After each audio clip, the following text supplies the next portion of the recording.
bolalarni vatanparvarlik ruhida tarbiyalash. Vatanparvarlik tuyg'usi haqida. Vatanparvarlik tuyg'usi mazmunan ko'p qirrali. Bu o'z ona joylariga muhabbat, o'z xalqi bilan faxrlanish va tashqi dunyo bilan ajralmaslikni his qilish, o'z vatanining boyligini saqlash va ko'paytirishga intilishdir. Maktabgacha ta'lim tashkilotlarida pedagoglar bolalarga vatanni qalbdan chuqur his qilishlari uchun vatan nima? Nima uchun biz uni sevamiz? Degan savollarga javob topishiga yordam berishi lozim. Masalan, ona vatan haqida she'rlar, rivoyatlar o'qib berilib, vatanimizning tabiati, insonlari, tinchlik, do'stlik haqida rasmlar chizdiriladi.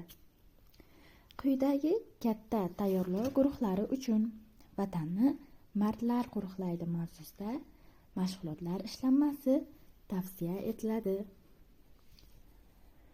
Mavzu: vatanni mardlar qo'riqlaydi. Maqsadi: bolalarda fidoyilik, vatanparvarlik, mehr-shafqat, jasurlik hislarini tarbiyalash va shakllantirish. Mashg'ulotning borishi: aziz bolajonlar, bugun sizlar bilan vatan haqida suhbatlashamiz. Qani bolalar, vatan deganda nimani tushunasiz? Ya'ni nimani anglaysiz? Nilufar javob beradi: vatan bu biz tug'ilgan joy.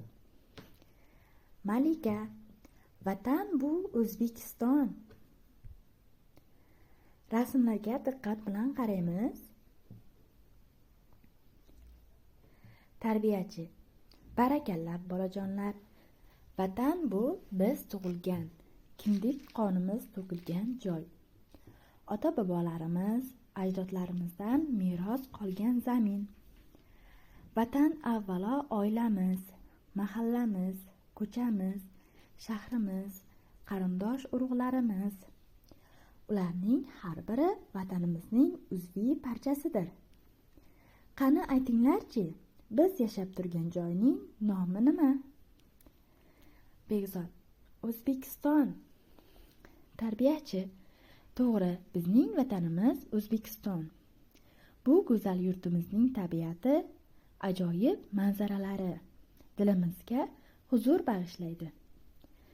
Bizning yurtimiz vodiylarga, vohalarga, go'zal bog'-rog'larga, serhosil va unumdor zamin kengliklariga boydir. O'zbekistonimizning go'zal tabiatini juda ko'p rassomlarimiz go'zal qilib tasvirlashgan. Shoirimiz Hamid Olimjon O'zbekiston she'rida vatan g'oyasini ko'tarinki ruhda madh etgan. Vatanning mehrli, fidoyi kishisi bo'lib yashaydi. Bolajonlar, endi oldingizdagi oppoq qog'ozga o'z vatanimiz, ko'chamiz, maktabgacha ta'lim tashkilotimizni, mahallangizni rasmini tasvirlab berasizlar. Mashg'ulotning yakuni: tarbiyachi mashg'ulot so'ngida bolalarning ishlarini kuzatib, yaxshi chiqqan rasmlarni bolalarga ko'rsatadi. Bolalarni rag'batlantiradi. Kuzatish shuni ko'rsatadiki, bolalarda mashg'ulot orqali ona yurtga muhabbat hissi kuchaydi. Bolalarda mehr-muhabbat hissi shakllandi. Mustaqillik sharofati bilan qayta tiklangan haq-huquqlarimiz, ozodlik, erkinlik, o'z davlat tiliga ega bo'lish, tabiat boyliklaridan xalq baxt-saodati, manfaati yo'lida foydalanish haqida bilimga ega bo'ldilar. Mashg'ulotlarda bolalardan ona yurtni sevish, uning boyliklarini qadrlash, ota-onalariga, do'st o'rtoqlariga mehr, shafqat ko'rsatish, o'z ona tuprog'ini, har bir qarich yerini asrab avaylash, uning uchun jonini fido qilish kabi his tuyg'ularni shakllantiradi. Maktabgacha bolalik bu shaxsiyat shakllanishdagi eng muhim davr.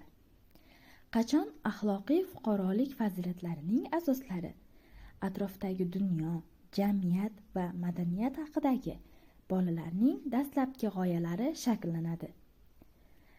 Maktabgacha yosh vatanparvarlik tuyg'usini o'z ichiga olgan yuqori ijtimoiy tuyg'ularni shakllantirish uchun o'z imkoniyatlariga ega.